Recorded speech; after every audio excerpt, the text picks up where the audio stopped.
everyone, my name is Claudia and I'm so thrilled to teach you how to make a charcuterie board.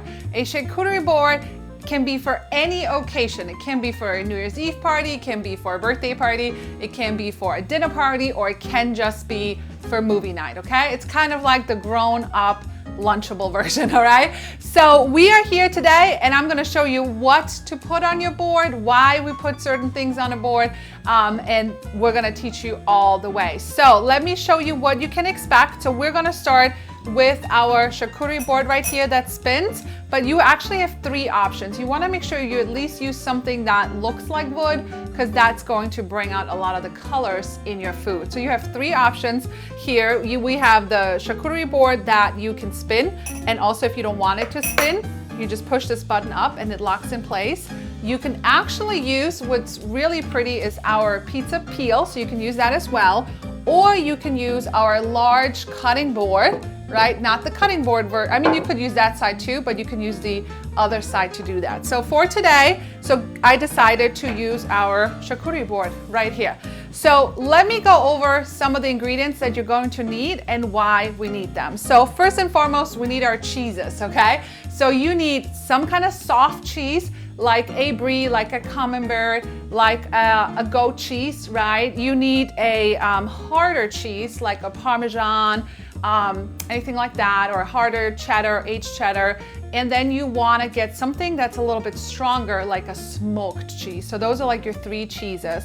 And then for your meats, you want to make sure that they're cured meats. That's the whole point of charcuterie board. It's all about cured meats, right? Like your prosciutto, your salami, your hard salami, all kinds of different types like that. And then for your sweets, you want to use something like dried fruit, like dried figs, dried apricots, or dried dates, anything like that, to kind of bring out a little bit of the sweetness, and maybe even some jam, maybe some fig jam, some raspberry jam, or anything like that. And then you want something a little bit briny, like olives or little, gherkins or pickles or anything like that. So you can use some of those. And then for texture and for some crunch, you want all kinds of different breads, right? You want all kinds of different crackers and maybe even some French baguette that you're slicing up and putting on the side. And then you can make your own hummus. We're going to teach you how to make your own hummus. You can buy store-bought hummus, some kind of dips. And if you want to add a little bit of extra color, you could even add some fresh fruit or some fresh vegetables. But at the end of the day, there is no one way to make a charcuterie board, okay? You just start putting things on a board and you play with it. So let's get started with our three cheeses. So here we are. We have a smoked Gouda, which is a round shape. That's the other thing. If you can get all kinds of different shapes, it's even going to be better. We have some Parmesan, and then we have some goat cheese. So you want to get your charcuterie board, kind of empty it out, get all the things off. And I'll show you what all those things are in a minute. And you want to spread everything out. So we're going to start with our smoked cheese right here. You always want to cut it a little bit so people kind of know. Okay, you can cut it. We're going to cut some of it off, but you can cut some off yourself. Or you can cut it for people as well. Totally up to you, right? So space all the cheese apart. So we have one on this side. Then we are going to take our goat cheese, and I'm just using a plain goat cheese. Pop that on the other side. And then we're gonna use a little bit of our Parmesan. Now, you might not wanna use all of it, so let's crumble some up. These are accessory. This is the charcuterie board accessory kit. So you might just wanna crumble a little bit of this up. It doesn't have to all look perfect. The whole point of a charcuterie board is to have all kinds of different textures and heights, right? And then put it a little bit on a different side. Now I'm gonna add a little bonus cheese, okay, just to teach you guys something else. All you do, you can make this as big or as little as you want. This is basically just cream cheese that is shaped into the form of a ball. That's literally all it is. And then what you can do, so you can use any of our seasonings. I love the all-purpose dill. You can also do the crushed peppercorn and garlic, but I'm gonna go with the dill today to show a little bit of color, right? You want this to have some color. So you wanna kind of roll this in here. Let me get a spoon. All right, and then we're gonna get this one out. So that looks already so much better, right? A little bit of color, and all I did is I just froze it for a little bit, so it was easy to get in and out of the bowl. Okay, so we got our cheeses. Now here's a little secret hack for a plain goat cheese, or you can also use this on brie. We're going to use 2 of our sauces. Actually, you can use either or both, which is the raspberry habanero, which goes really good on even some cream cheese, goat cheese, or brie, and the spicy pineapple rum sauce. But they also make great marinades. They go good with ice cream. You could literally use them for whatever you want. So let's open these. So for some extra color, let's do the raspberry habanero sauce today. But like I said, you can use either or, and you're gonna love the way this tastes. So here we have our 4 cheeses. So now it's time to add our cured meats. So I have some salami, and then we also have some prosciutto. So for the salami, what you can do is you can just fold it and then almost fan them out. Fold another one, fan on top, right? Fold another one, fan on top. That's going to make it look really pretty. And then you literally can place it wherever you want. So we're just gonna place it over here. All right, and then we're gonna go for the prosciutto. Same thing. Now prosciutto, you don't wanna roll prosciutto, because prosciutto is supposed to be really nice and airy. It's like melt in your mouth, right? So you just kinda wanna, it really doesn't matter. Just mush it together, but just don't over mush it, all right? And then you can actually put it right here next to the cheese. Here we go. So we got our meats. So let's move on to our sweets. All right, here's our 3 different ones I picked. So I have some pitted dates. So these are gonna add some sweetness, right? So again, depending on how big or how little your charcuterie board is, you might just wanna add a few, right? You don't have to go crazy. Then we're gonna add a couple figs. Let's maybe move over here, since we haven't done anything over here yet. Add a little bit of color, right? Hope you guys can kind of see as it's coming along. And any of these boards, the charcuterie board or these over here, you can make, hot chocolate bars, you can make candy boards. It's just a fun base to do all kinds of things. And then I love apricots because you add a little bit of orange, right? So let's put these maybe in the middle to add a little bit of color. Right, kind of mush those over here. And you can add as much or as little as you want. And then just some of your favorite jams that people can put on crackers. All right, so you could do that. Fig jam is good. Raspberry jam. Anything like that will work. So put that in here. And now we have our sweets. Time to add some of our crackers, okay? So because we're using this board and it's not, it's not gigantic, I'm gonna put a couple different crackers in our stoneware serving bowls right here. So I'm gonna put the crackers on the side. So we have some of these toasted grilled ones. Then I love these. They are cranberry sea salt. So just some different types of textures and colors is gonna be really fun and make your charcuterie board pop. Here we go, grab a couple of these. Now if you were to use our cutting board or pizza peel that's a little bigger, you could put the crackers right on there, okay? And then just some plain crackers. There you go, so we have some crackers. And then let's slice some of our bread. Let's get our handy dandy bread knife. If you don't have one yet, it's a must. It doesn't squish your bread, right? Because it's serrated. No more squishing the bread. Now if you want this crunchy, go preheat it, right? Or put it in your air fryer and bake for a couple minutes and it'll be nice and crunchy. So here's some breads. Okay, so we got our crackers and our bread, so ready to go. Let's add our brinery thingies, olives, cucumbers, pickles, right? That's where the other little bowl comes in handy. All right, we're gonna put that right here. So we're gonna add some olives.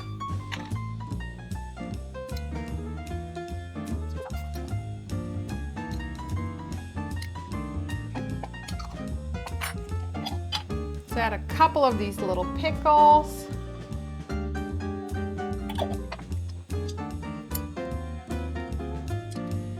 Okay, so we have all of our pickles on here. And let's fill the holes with a couple of more chocolatey sweet things. So we have dark chocolate almonds. You can do chocolate covered espresso beans, right? Oops. Kind of fill in some of these holes. Let's add some grapes too, since we have some room to fill over here. So that add a little bit of color. And then I have these wafers. You can kind of lay these over here, right? To kind of add a little bit of height. Okay, so we have all of our main ingredients except one. So let's make some hummus together because it is so much better to make your own. And we're gonna use our deluxe cooking blender. So let's turn this on. It's going to be the easiest hummus you've ever made. Are you guys ready? All right, let's go. So we need 1 can of chickpeas. They're already drained.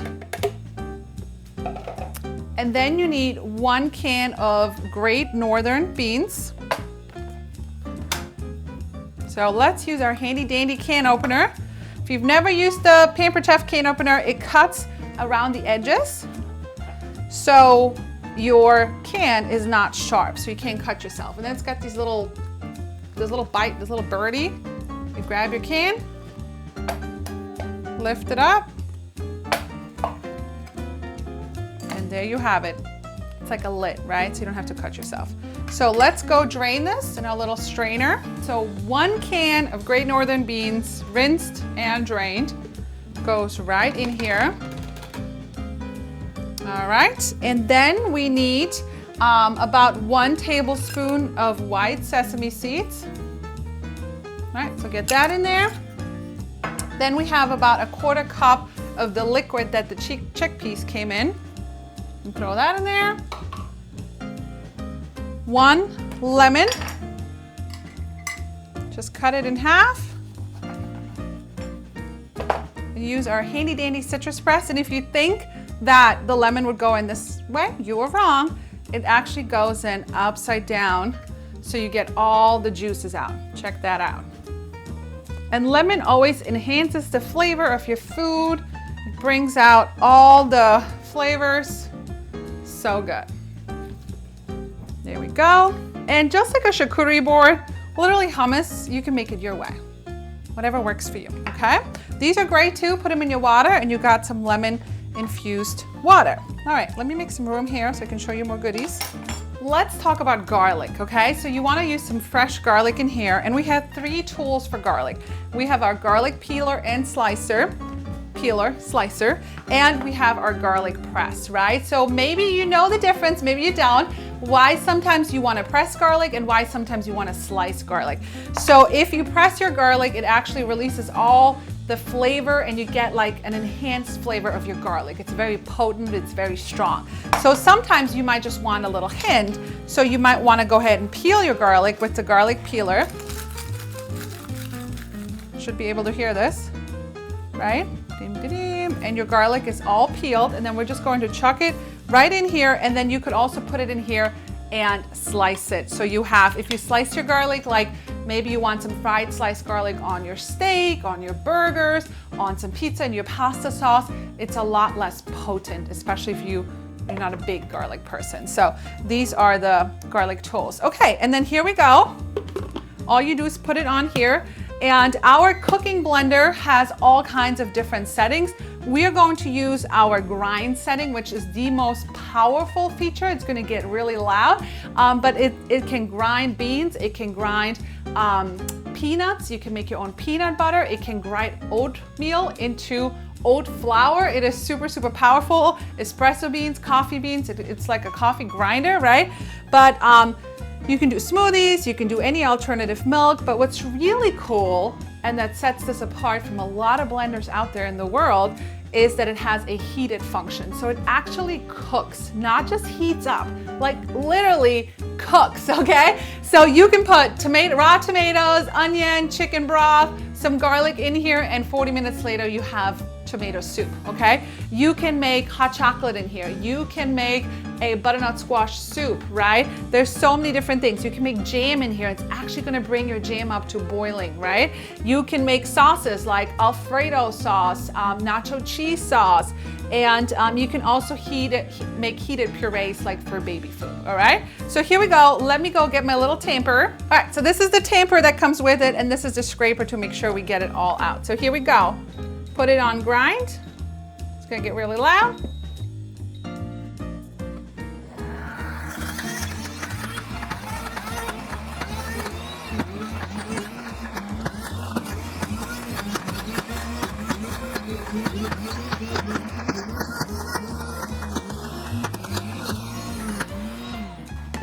Okay, so it does not need the full 2 minutes. Okay, here we go. Delicious. All right, let me get a bowl. All right, so here we go. Let's get it out. This is the scraper that you can get with your blender as well. So it scrapes everything out. And you just made your own hummus. And don't worry, the blades are actually not sharp. They're not gonna cut you. They actually grind with the power of the blades. So there you go. This is the beauty of the scraper. It literally gets everything out. And it's so much cheaper. I mean, 2 cans of beans is like, what, maybe $2, right? To make a giant thing of hummus. And if you didn't know, the best feature of this blender is it actually cleans itself. And I'm gonna show you that too. So what I like to do is I like to pour some of our crushed peppercorn and garlic on the hummus as well. And if you didn't know, any of our seasonings, like you saw, we just used dill for cream cheese. Any of our seasonings make great dips. You can mix them with equal amounts of sour cream and mayonnaise and make a great veggie dip. You can mix it with Greek yogurt. If you're trying to be a little healthier, right? You can mix it with some Greek yogurt, add some fresh garlic, you got a great dip. They make great marinades, so they have more purposes than just seasoning. And then I like to just top it off with a little bit of olive oil. And we got some fresh hummus with our charcuterie board. So let's use our little accessories, right? Let's put our little cheese slicer right here.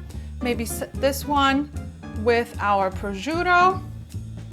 And then this one for our goat cheese.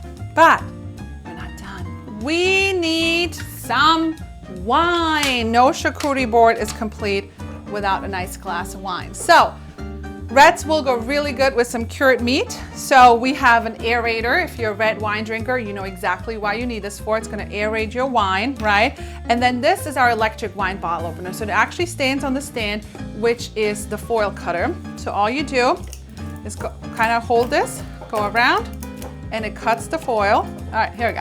So it's gonna cut the foil, right? And then this is a great gift for yourself, Christmas, birthdays. It's going to open this electronically. There we go, right? And then it just comes right out. How cool is that? And you can pour yourself a nice glass of wine. So I hope you guys enjoyed this workshop. I hope you make a charcuterie board. We would love to see your posts and your tags on social media and seeing your charcuterie boards. Again, there's no right or wrong way. But I will tell you that in case you saw some products that you might be interested in, there is 3 ways that you can get our products, okay? 1 is you can just shop the link that's provided and you can get anything delivered right to your door. There's always a free gift when you spend $80 or more. There's always free shipping when you spend $150 or more. So get what your heart desires. And if you're like, oh my God, my wish list is bigger than my wallet, right? That does happen. Then contact your consultant, host your own workshop, host your own virtual party with them, and our hosts get all kinds of benefits. They get 60% of items, they get half price items, they get free items, so contact your consultant. And we also have a new party format, which is called shared rewards. So maybe you're like, I don't know, I have so much paper chuff already, or I don't know if I feel like I want to invite my friends, but here's a new party format. It's called shared rewards. So instead of you getting all the hostess rewards, depending on your sales of the party, everyone in your party gets a discount, up to 25%. So that's a great way to bring your friends together. And the third way is my favorite way, is to do what we do and become a virtual consultant. You can do videos, you don't have to, but what I can tell you is that it's changed my life. It's changed lots of lives of people on our team. And whether you're looking for a little bit extra cash, whether you're looking for a community of new friends, or maybe you're looking to, pay down some debt, or just have something fun that you can do with your family and your kids, contact your consultant. We would love to talk to you about our starter kit. So thanks for joining me for our charcuterie workshop, and we can't wait to see you for the next one. Ciao for now.